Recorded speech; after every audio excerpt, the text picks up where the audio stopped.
Alright,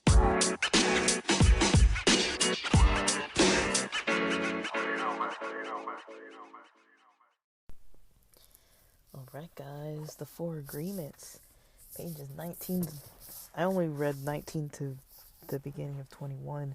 I wanted to break up that section, and I'm losing daylight because I'm reading this in the evening. It's 8:08 p.m. right now. I'm sitting outside. I mean, I could have technically read it, but I was like, man, it's getting late, and I've got some other stuff I want to do too. But yeah, very very good section. It goes from talking about examples of how we abuse ourselves and connect towards abuse towards ourselves, have a sense of shame and guilt, and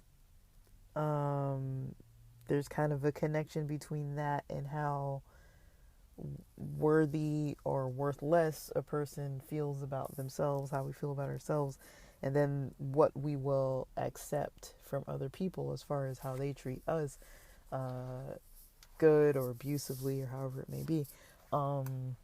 So I thought, that seemed like a section that is good to kind of not blend into maybe, I mean, it's not really a section, it's just a couple pages, but not really blend it into other topics. I'm pretty sure that it's going to get expanded into more details, but it was kind of, when I was reading it, something that I was getting reminded of is, way back, I used to have this friend that, how, when you have a lot of female friends, it's not uncommon for your female friends to be talking about marriage. And I was in a place where I used to interact with a lot of people my own age. Some people were like a little under 20, some people were like a little over 30, and like everywhere in between. And so probably from about the ages of like 18 to like 32, 33 or so, I knew a lot of people in that age range. And so, I knew people in their 20s and 30s who were kind of getting married. And this friend of mine was, really nice friend. Really great friend. Me and this person, I never had a falling out with her. Like, I don't tend to have falling outs with people, but I wouldn't say that she was like a hurtful person. Like, she was very thoughtful of other people, very kind, compassionate, always helping out, always kind spirited, had a good attitude, funny, just really loving towards people. And I was pretty surprised, not judging her, but just pretty surprised when she was mentioning like how, when other people would talk about marriage, it wasn't uncommon for people to be like, oh, like, are you dating anyone? Like, are you going to get married? And like having these kind of conversations about the future and all this kind of stuff. And like, what kind of person would you want to date? I mean, that's like the age range where people are often talking about these things with people they trust. And so that was a common kind of topic of conversation.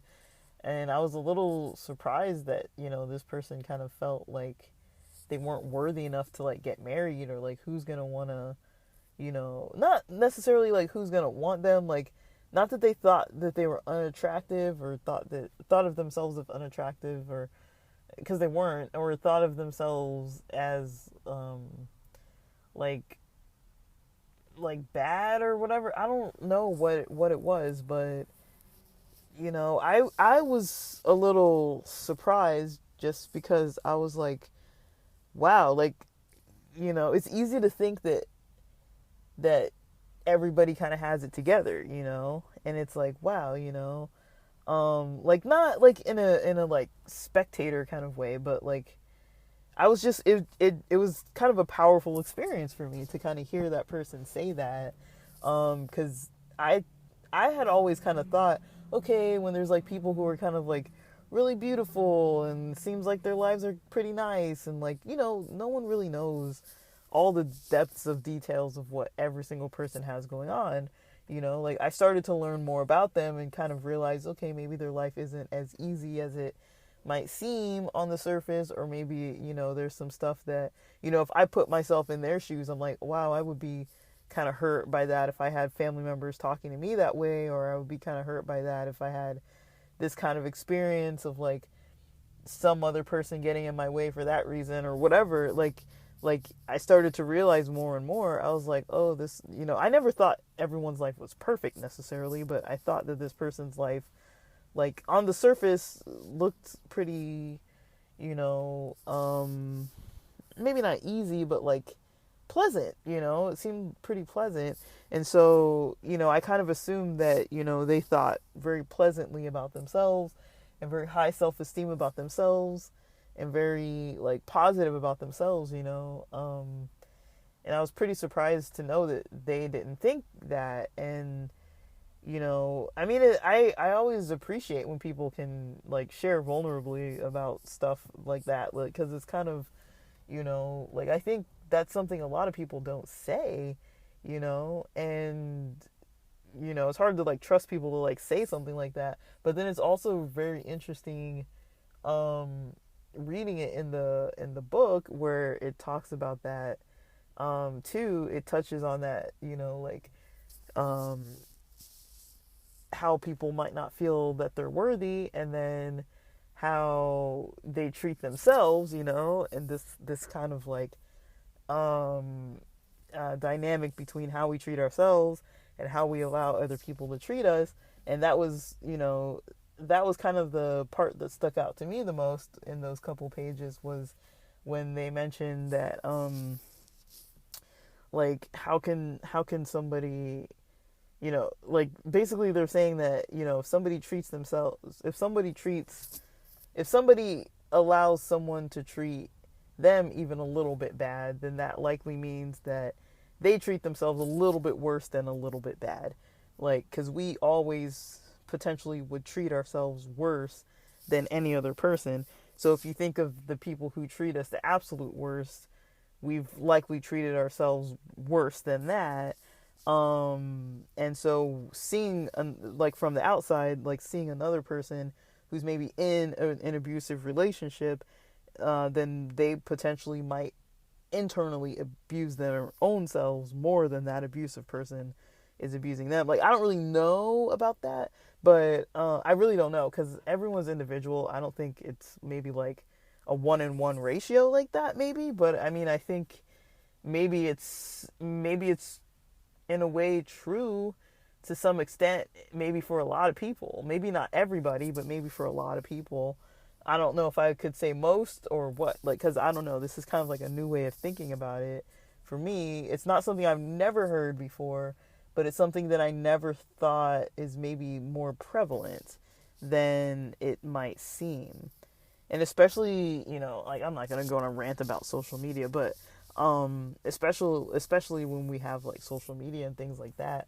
Like, you know, I remember getting off Facebook because I felt like it was negative. You know, everyone was kind of like talking about politics and all these kind of like intense topics that I was like, these people just ranting and like fighting on the internet, and I was like, oh, this is a lot. Like, like these pastors are going at each other or whatever. But yeah, just seeing like so much like just people just like acting so hatefully towards each other. But yeah, not just the hateful actions, but of what they wrote, but you know, just it wasn't, you know, people weren't being fully like, you know, compassionate on there. And it was fine. That was just the nature of the time that when I was on there, like when I was on there more often, it just started feeling pretty negative. Like whenever I looked on there, it was just like people complaining about stuff, and I was just like, goodness.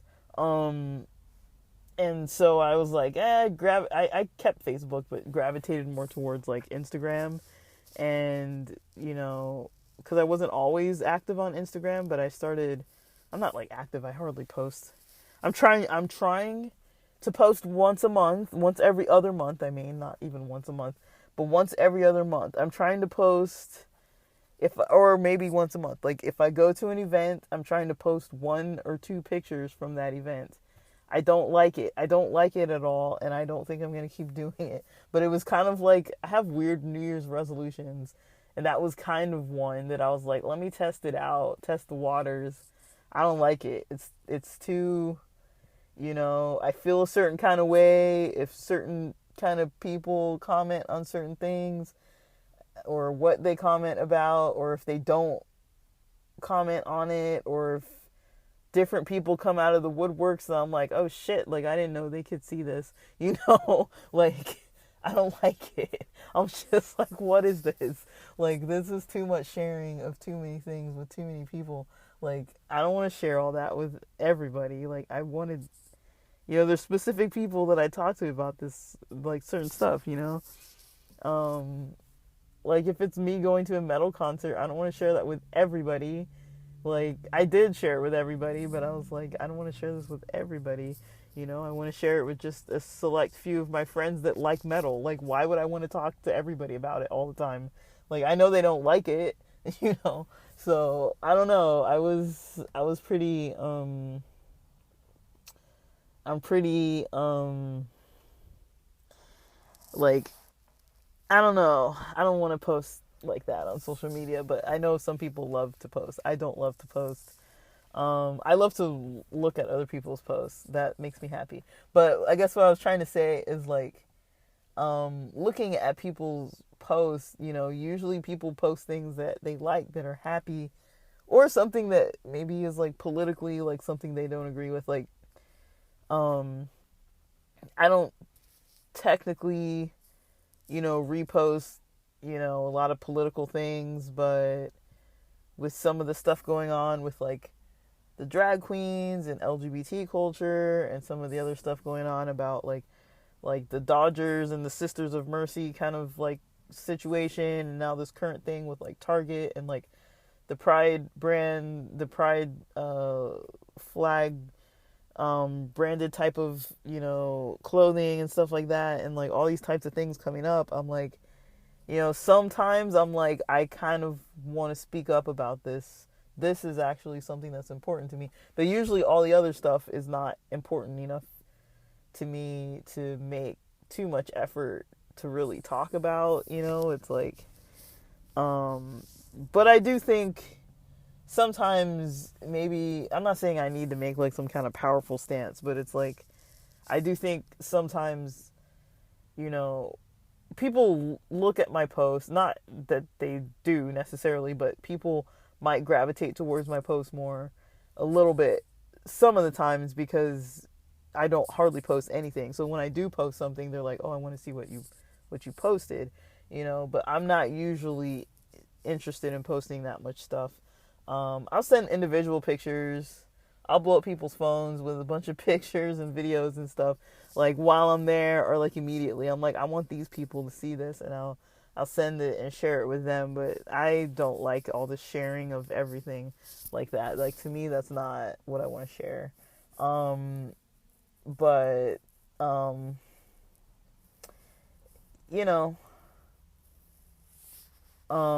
some people, there is not, I wouldn't say, I don't know that many people who I would say, like, at least in my life, seem to like attach a lot of their self-worth to social media. But I mean, I remember back in the MySpace days, man, like, freaking Tom in one of your top 8s, and then you could only have 7 friends up there, and the second one of them gets, like, dude, one friend called me once and was like, why am I no longer on your top 8? And I'm like, I didn't even know that you weren't on my top 8. Like, how am I supposed to know this?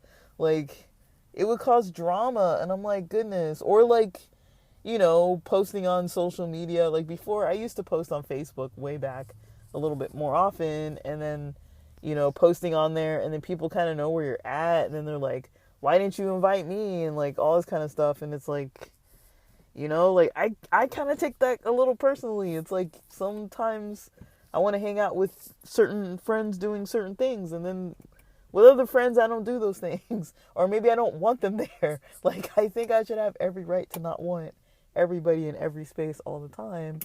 But yeah, like sometimes it does get a little bit like challenging, and like it's not even that big of a deal in my life, like, but I do feel a kind of way when I post. I'm like, I don't need to have any attachment or like confusion of like, does this person really like me because they never heart my things? It's like, what? Like, I found myself kind of like thinking like that. And I was like, okay, like that's a little far, like if I would have never posted this thing, I never would have had that thought.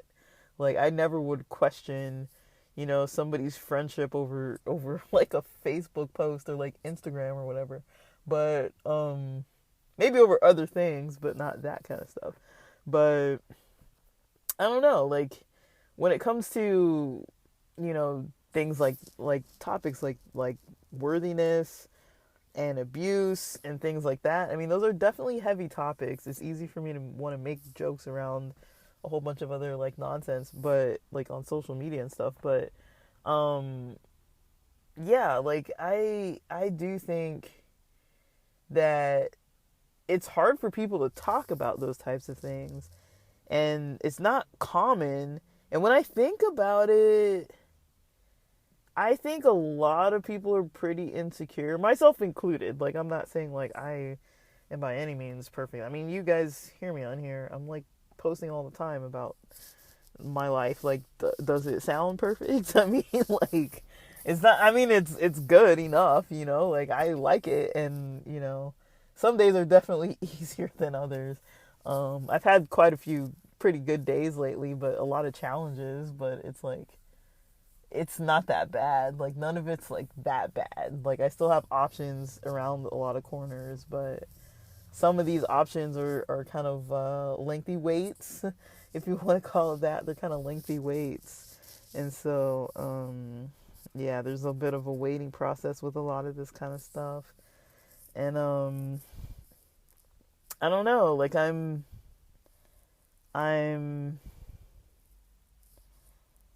uh I'm pretty I don't know, like I would say I'm pretty inspired by a lot of things coming from this book so far. Like I'm only a few days into it, into just doing a few pages at a time, and I feel like um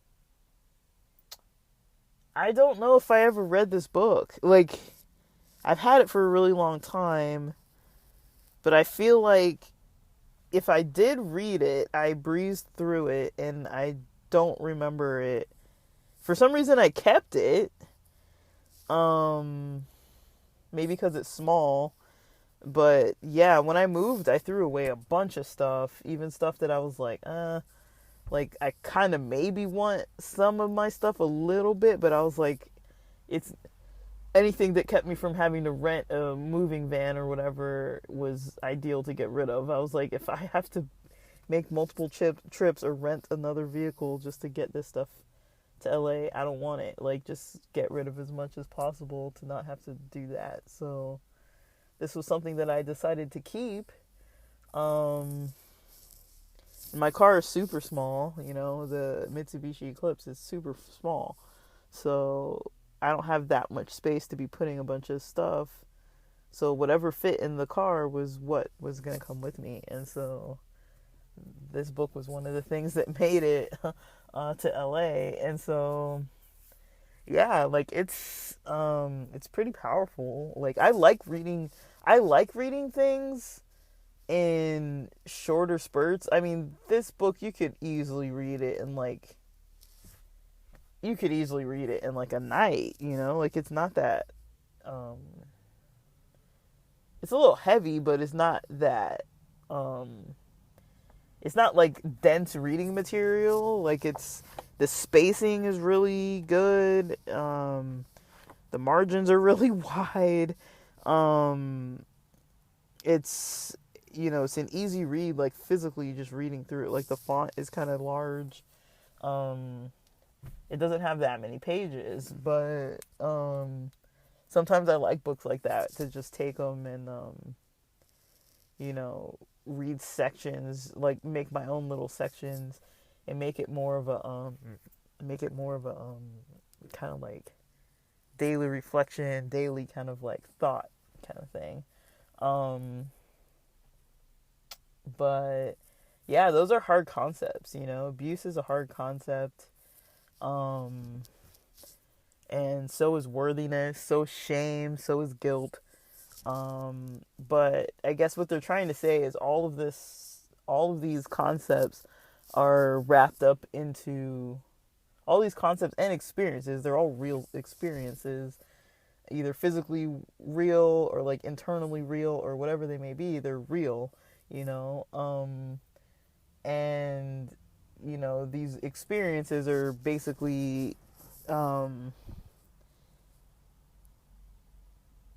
being kind of,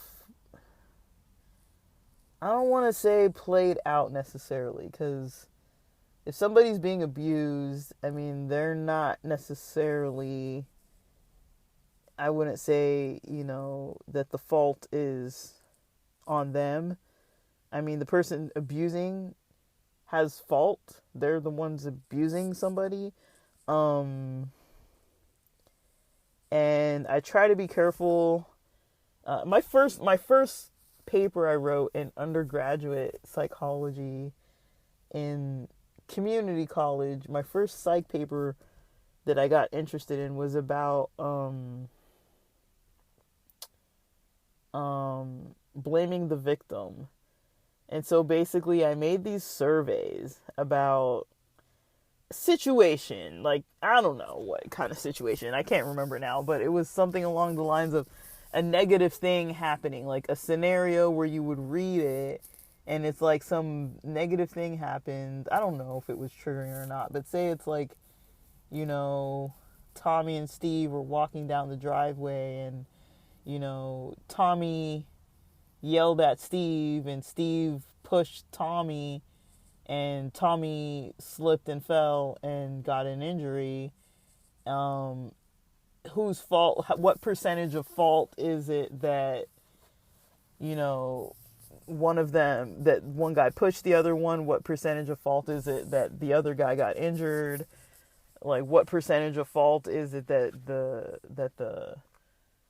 the person initially screamed like at the other person? Like, I don't know, trying to like gauge percentages of fault or whatever. Like, it's kind of hard to say. Like, I don't remember if that's exactly how I did it. I think there were like 2 percentages, not 3 percentages, but like you had to like either say like who was more at fault or something like that. Like, there was a scenario and then there were other little like multiple choice questions on like a Likert scale, and it would be like you know, is this person at fault? Like, you know, like somebody crashes into your car from the back while you're at a light, like at a red light. Is that your fault? Is that their fault? Like what percentage of fault is it the driver's fault, or the car that got hit? Like, what percentage of fault is it their fault, or whatever? Like, there'd be questions like that on like Likert scales, and then I was comparing. I don't know what I was comparing. I think maybe the Likert scale questions were actually related to the scenario question, and then they were like, there was some coding involved for like, I don't remember, guys. This is like freaking 15 years ago or something. But anyways, just that concept of blaming the victim is something that I try to be careful about, because that's one thing that I learned about very early on, about, you know, how people blame a person who was wronged. Now, I'm not saying that every time somebody's wronged, it's never their fault, but like at all. But it's like, you know, I think about like abuse and things like that. It's like, you know, if I'm not blaming the victim, it's very hard for me to see scenarios where it's, where it's, you know, where there's like, where it's considered appropriate, I guess, for someone to be abusive. Like, I don't know if that really exists. I mean, like, forms of discipline where somebody might think that someone's treating them unfairly. Like, I'm not saying like abusive discipline.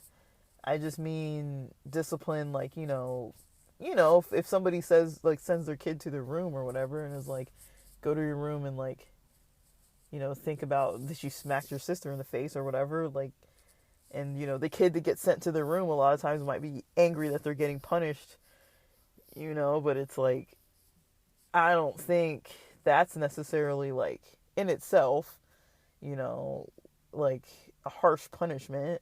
Like, I'd say if you send your kid to their room, like, for an extreme amount of time, or like something extreme, or there's never a conversation, or like you're yelling at them and screaming at them, and then they go to their room or something, like, there's scenarios where it could be definitely abusive, but it's like, I'm not talking about those. I'm just talking about just like a common, like, grounding of some form, you know. I don't think that that's, like, considered abusive, really. Like, but, kids don't like nobody likes having things taken away or being told they can't do stuff. But I think it can push to a point where it's too much, for sure. But I'm not talking about, like, discipline that's, like, trying to teach, and correct certain, like, behaviors through a form of, like, punishment. Like, I don't think punishment is always abuse. I don't believe that at all, but I think it's kind of hard to know maybe how sensitive to be towards the person being punished. I think that might not always be too obvious. Like, parents or, like, disciplinarians might think that they're not being too harsh, but if you have a kid that's, like, super sensitive or has really low self-esteem or something like that, and they're being punished, I mean, they might get traumatized by something like that. So it's kind of hard to really tell. Like, people can have completely good intentions and it can still be abusive towards somebody else. And then there are people who just outright are out of control and they just are abusive towards people and they can't help doing it, even if they do feel bad, or even if they don't feel bad, they do it anyways. And that is completely different. I would never want somebody to think that, like, if they're in a situation like that, that I was saying, like, oh, it's your fault. I don't believe that way at all. I do think there are options for most people to be able to get to a safe environment. It might take time. It might take a lot of energy, and it might actually be very risky for a lot of people too. Um, and so I don't need to go into the scenarios I've come across even through work and stuff, but it's like, yeah, like, there's a lot of kind of shady people out there that do a lot of abusive things that make it so that other people really can't get what they need. Like I had a family member of one of my clients who was an abusive brother who got a power of attorney to have to be in all the sessions, had ability to be in every session, nurse session, doctor session, therapy session, case management sessions, every single session, had access to this person's money, all kinds of things. And, that person was not the best person to have the power of attorney, as we found out, unfortunately. But, the situation got resolved, but it's like, it took a while. Like, it was like months, of having to kind of, like, dodge and weave and, like, bob and weave and kind of, like, do different things. And, like, they were still within the law. A lot of times that can be hard too, is when there's abuse going on and somebody's still within the law, where they can still harass people or still do these things wrong to other people, and the other person is still being victimized, even if it's something like harassing by emails or, things like that, where it's like, it might seem subtle, but it's like, it's still, like, triggering to a person, and so it's like, you can't easily get someone to stop sending you emails, like, they can make however many email accounts they want to make, and say it wasn't them, like, I guess it can be traced, I guess, eventually, but it's like, like, is a victimized person really gonna go to court and get all this kind of like detective type of work done just to trace that some abusive person is still sending them messages? It's like that's a lot of effort to have to bring up. I'm not saying don't do it, but it's a lot of effort to have to bring up something, keep bringing it up and talking about it and taking time out of that person's like busy schedule and stuff to like deal with this kind of stuff. And it's like I've worked with people that have had those types of scenarios going on where it's like I would in no way be like, oh yeah, that's their fault. It's like, yes, there are maybe solutions, but it's like taking the solutions isn't that easy either for most people. It's not just like, hey, change the locks, move out tomorrow, I got my own job, all my paperwork, I'll be good without you. Usually there's usually more than just that kind of reason that a person's staying. Like there's usually some other stuff going on too, that's like more restricting that person and keeping them in a risky, vulnerable position to not be able to kind of act the way that they logically could maybe act. But it's like there's a lot of fear and a lot of risk and a lot of, sometimes it is a dangerous situation. And so, it's not always, yeah, sorry, I don't mean to get like morbid. I'm just saying, like, I really want to make it clear that I'm not, I try really hard not to like blame people for things that they have going wrong in their lives. But it's kind of um um it's a lot to think about, belief systems around those experiences. It's hard to sit with that kind of stuff and just process it and think through it and dig through it and like challenge it. It's not easy to kind of perpetuate. It's not easy to let it continue, but it's also not easy to try to like get into a practice of kind of like decreasing it more and more, so you could feel better about yourself. Like that doesn't feel too normal either sometimes. Like I have some friends that, express that I wouldn't say that my self-esteem is high. They don't say that. They're not saying my self-esteem isn't high. They're not saying that to me, but it's like, oh, my thought went somewhere weird. I'm a little, okay. What I was trying to say was, you know, I've had friends mention that, they don't feel like they have a lot of high self-esteem, and I don't always feel like I have high self-esteem either. Um, it just kind of comes and goes. I notice it's like if I'm feeling good, then I don't really think about it as much. But if I'm not feeling very well, then it's very easy for me to point out plenty of issues going on. So I don't really know, like exactly, hmm, like I don't really know like exactly, if uh, I'm not really one to speak on this topic necessarily, but it is it's just interesting to say the least that so many people don't think very highly of themselves. And I get surprised when there's people I know that don't think highly of themselves, because most of the people I know, I'm like, wow, like there's a lot of things that a lot of people I know have together far better than I do, and I can look around and be like, wow, like this person really has this area of their life together or that area of their life together. But none of us is perfect. And some of us, we have flaws that are just like out there in the open. Um, I know I'm a little bit on the eccentric end, and so it's like I kind of just do what I want, and march to the beat of my own drum. And I think once people kind of get to know me, they're like, oh, you're just kind of weird. Like, I do things weird.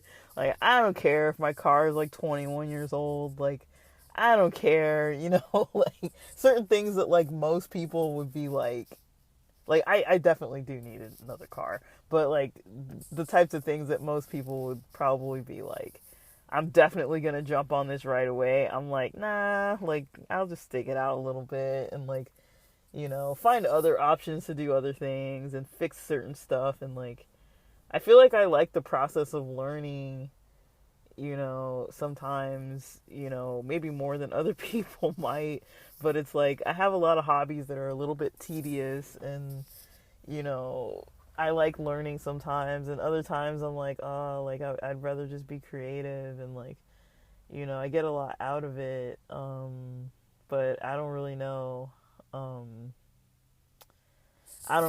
what everybody else, you know, I don't know. I do weird stuff. I know that. But people don't stop inviting me out or like introducing me to people. So that's why I'm like, okay, I can't be doing that bad because people aren't avoiding me. you know, like no, I don't think I really don't think I do that bad socially. Honestly, I've got great friends. We're all very patient with one another most of the time. um like, yeah, I'm very lucky to have a great group of friends. Like, I am just honored and lucky for sure.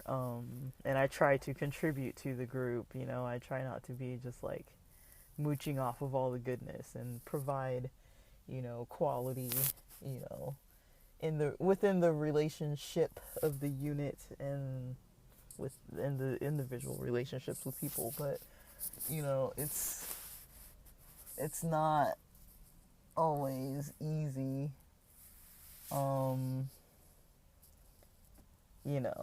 but it doesn't help sometimes too, though, to just think like that, like to just think of all the like negatives and all the possibilities of things that aren't going right and all that. It's kind of like it's very one-sided. Like when I look, because I've recently had like patches of time where I felt like, okay, like there's so many days where it was just like I was just grinding and like things didn't feel like they were going right. But even if I look back at a recent exam that I took, it's like I wasn't ready to take that stupid test. I was probably at my worst, like my worst functionality. Not the absolute worst, but I know I'm sharper than how I was in that test. I know I can get better sleep. I know I can be less stressed. I know I can be way more focused. That was not an on day. That was an off day for sure. And I was able to pass the test being so off.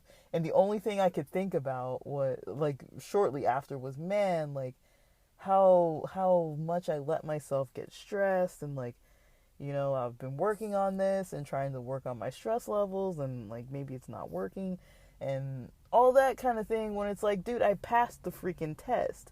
Like, I didn't even think to be like, good, I don't have to do it again. Like, I passed it, with all that stress and all that anxiety, I was able to pass the stupid test. And sometimes it's like that kind of idea doesn't come right away. Like, I wasn't able to kind of see outside of, the quality that I had expected for myself. Like, I expected to like not get like comments about, that I didn't seem very confident in some of my answers. I'm like, I know I didn't seem confident because I wasn't freaking confident, you know?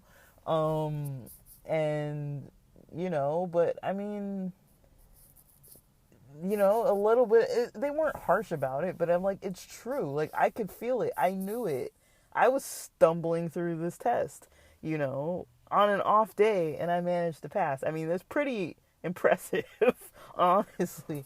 Like, I'm not gonna like toot my own horn. I didn't do that great, but I did good enough that I don't have to take it again, but I could consider taking it again, if that makes sense. I could probably score higher, but I think I'm ready to just move on. Let's just move on, and not go back. I feel like I'll still learn the skills better. Like, I'm still practicing them, and I'm also distracting myself from practicing them by doing projects that take way too long, but that have nothing to do with it. But uh, I don't know, guys. Like, I guess what I'm trying to say with that is when it comes to reflecting, that can be really powerful to keep reflecting on things if within your own limitations and your own comfort. Like, I'm not saying like just keep laser focused on, reflecting on things that bother you. Like, you got to have a break and you got to balance it out, but making time for that kind of stuff and spending some energy on it and working through it, sometimes I do notice that when I reflect on things, I'm like, wow, I felt like not so good about the way that went. And then I think about it later on, and then later on, and then later on, if I notice that there's something that I don't feel like too great about, I notice that over time I'm a lot more understanding with myself about things. I'm like, oh, like, it was fine. Like, overall, like, it was fine. But when it's kind of like raw in the moment of something happened, it's like, oh my God, how could I have said this stupid thing to this person? Like something like that, where it's just like, oh my God, like how could I have like made a joke like that and it was so insensitive, or like something that's like, even if somebody wasn't like outwardly mad at me about something, I can still find myself being like, wow, that was not good enough. And it's like, there's nothing wrong with knowing, that you have some weaknesses or faults, but it's like, I think, it makes more sense to put the energy into trying to find ways to catch ourselves in it, and change where we can, and not spend so much effort into beating ourselves up over it, but more effort in actually trying to get right, and thinking through, okay, how can I actually problem solve to do this differently, like, what do I notice is coming up before this happens, or whatever. Like, if it's something that keeps happening, like, I don't know, um but it can be anything. But I think that when I think about it with my mind as it is right now, like, I'm a little tired, but it's like I'm a little focused and a little bit clear too. And I feel like thinking about it like right now, I do feel a little bit like I can kind of talk about it more easily and more clearly, which is one thing I do like about recording in the evenings. Sometimes I'm way out of it, but then sometimes I'm a lot more like thoughtful. And in the mornings, usually I'm just trying to get on with the rest of my day. I'm just kind of like, some mornings I'm just like, I just need to like go do what I need to do. But I don't know. I don't know. Like, sometimes it just seems that way. Um, Sometimes it just seems um, like, I don't know. It's easy to flow into some weird pattern that just doesn't work. Like, none of us is perfect. We're all gonna make mistakes with ourselves, with other people, with all kinds of stuff. We make mistakes, um, and we're gonna continue to make mistakes, and you know it's I feel like as long as we're not hurting ourselves or other people, and especially if it's not intentional, and if it's not like permanently damaging, then I feel like, or damaging in general, like, I think it's okay. We're gonna make mistakes, and some of us will make big mistakes every so often. Um, but I do think at any level, it's still good to kind of have a type of person to talk to about it, or like, you know, like, if they're willing, or like someone who is good at having like deeper thoughts about things, and you can kind of just like actually talk to them, even if it's honestly like, even if it's like some anonymous chat room kind of thing. Like, I don't know, that sounds weird maybe, but like Seven Cups or something like that, like where it's like peer support focused kind of app that kind of helps people like process things and talk through things while they're typing it, and like I mean, it's not as good as it used to be, but it's kind of okay. Like the free version, I mean, is kind of okay. Just to get your thoughts out sometimes, just to kind of think something through. I've always found it kind of helpful, but sometimes it's not because they're kind of not supportive. I feel like it's not helpful for always having a supportive ear, but it's helpful for kind of like helping you to kind of write things down and kind of see kind of what thoughts come out about it. And maybe if you get a good person on the other end, they'll kind of ask you a few thought-provoking questions that are like deeper than how you've been able to think about it on your own. Like I used to find that app really helpful for that, for just like thinking outside the box more easily, when I was kind of like either in a negative headspace or something. But I feel like it's not a good like emotional support. It's more like a good support with like trying to like emotionally process things a little bit. Um, but also, I mean, they do have paid therapy on there too. It's pretty effective. Um, as far as like texting and typing and stuff, if you don't like that kind of thing, you probably wouldn't like it. But um, I think compared to other apps like BetterHelp and those kind of apps, you get more than four therapy sessions once, uh, 4 therapy sessions a month, which is about one therapy session every 7 days or so. You usually get kind of more, but then it's kind of spread out more. Um, but I don't know, like it's kind of like a good app that's, not too like formally psychological, but it's kind of very like you can pop in, pop out when you feel like it. Low commitment. Um, you can just use it like as needed. But I would just say honestly, it's not, in my opinion, it's not the best for emotional support because sometimes the people, they don't know you and they're not like for some people they might find it helpful for that, but I never found it helpful for that. Like that's where I felt disappointed with it at times. It didn't really seem like emotionally supportive. It seemed kind of more like supportive for like just running ideas by somebody. Like it almost felt like, if you had like a teacher who was like someone that you never really had a class with, but maybe you popped into their class on occasion to like talk to your friends after school or something, so they kind of knew of you, and then once you went to that teacher for advice or something like that, like it's maybe like that, like kind of like you're not really like always interacting with this person, like they're available like because they're on the internet, but it's like they're not really like, like I'm not saying that like it's like an attachment like to get deeper connected to them necessarily, but it's like as far as like somebody kind of like it seems like there's like this emotional disconnection and just kind of like this, okay, they want to get through the chat real quick kind of thing. Like it's not like good for like, I'd say if you need a friend,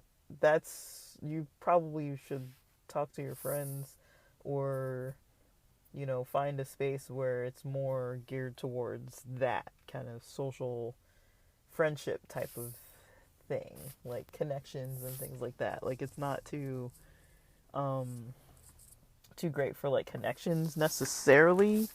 Um like I wouldn't say to necessarily go there with that as like the issue you have going on and like depend on it or anything. Um but I am a big believer in like finding methods that work for like trying to think through things and get like a deeper understanding about certain concepts and experiences for sure. And one thing that's kind of hard to um, realize sometimes is like an experience can be, usually it's like we would probably say our experience of the day is like when I wake up in the day and how I feel and what I start doing in the mornings and like get myself out the door to go be busy and do what I've got to do with the busy lifestyle. And then, once I come home and relax, and what do my evenings look like? What do my afternoons look like? How am I spending my time and energy? Or what happened to me, or what have I happened to? And, just kind of what was going on throughout the day. But a lot of times too, a lot of times, it's hard for people to kind of sit with themselves.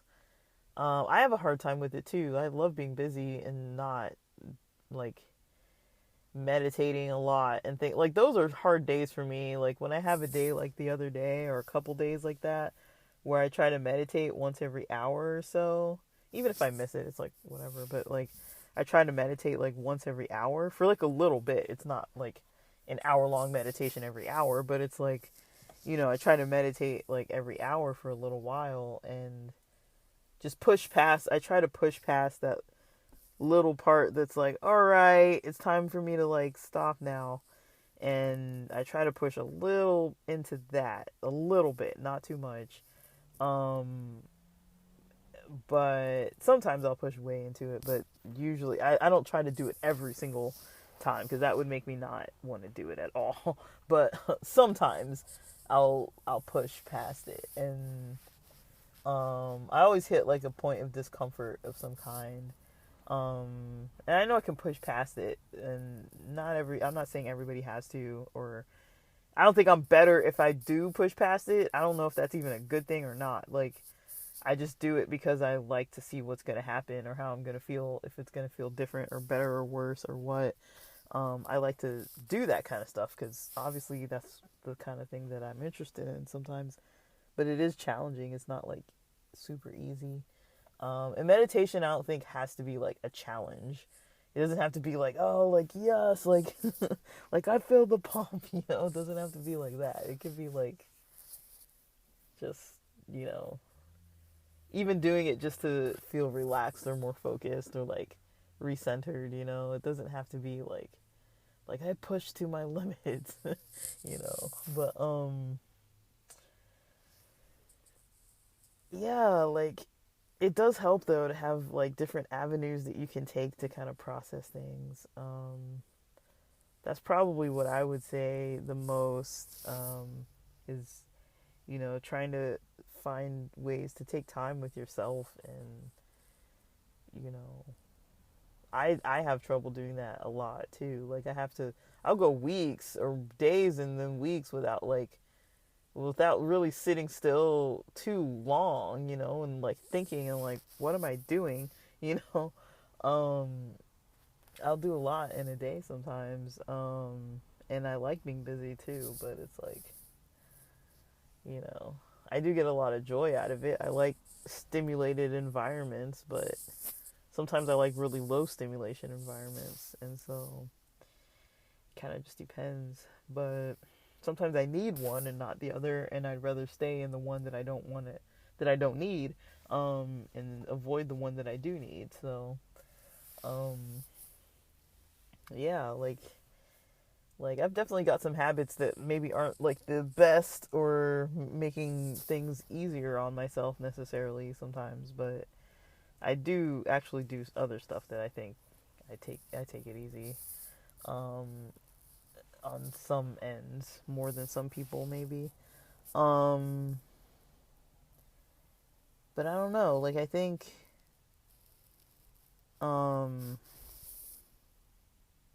like I'm wondering how people might have like different forms of like expression about some of these experiences, because a lot of the internal experiences we kind of avoid having them. We tend to fill the space with something, whether that's TV. Like I feel like maybe not back in the day, but like a little bit back in the day, Like the last thing you would maybe see was like the television, and then if you had a TV in your room, maybe the television was on when the lights were off. I don't know. Um, or yeah, maybe there was that, or maybe you had um, a book, and you were reading the book or the newspaper or something you were reading, before bed. And then the little bit of time before bed is like bedtime. But I think most of us were not, at least in, American culture, mainstream American culture, most of us weren't, maybe younger generations now, but I feel like most of us weren't raised with like, meditating and things like that. Like it's not part of maybe American culture just from America itself. Like people definitely do it in this country. I'm on the West Coast, so it's like California, like people meditate. There are hippies here.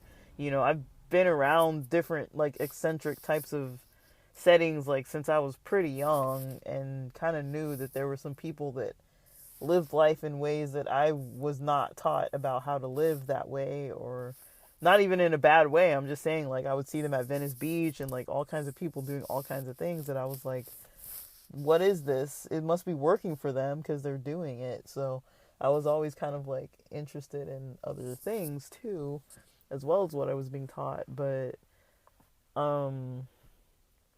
yeah, I do think it is hard to get used to, spending time with ourselves. And a lot of times, when we're the busiest, that's when we need it the most. When we're the most stressed, that's when we need it the most. Like, I literally, like, I've been applying for jobs and stuff, and I had to, like, tell myself, I'm like, it doesn't make sense for you to, like, keep putting out applications. It's like 9 p.m., 10 p.m. It's like, what difference does it make? Like, they're not going to see it any faster necessarily. Like, like, wake up early and do it rather than stay up late and do it, because it's like I still got a whole day the next day that I've got to like get stuff done. I've got to be alert and energetic to do what I need to do. So staying up late isn't going to help. But just stuff like that it's like, it can be little bitty things, but a lot of that kind of stuff really adds up. But yeah, I thought this would be a lot shorter. I rambled a lot, I know. But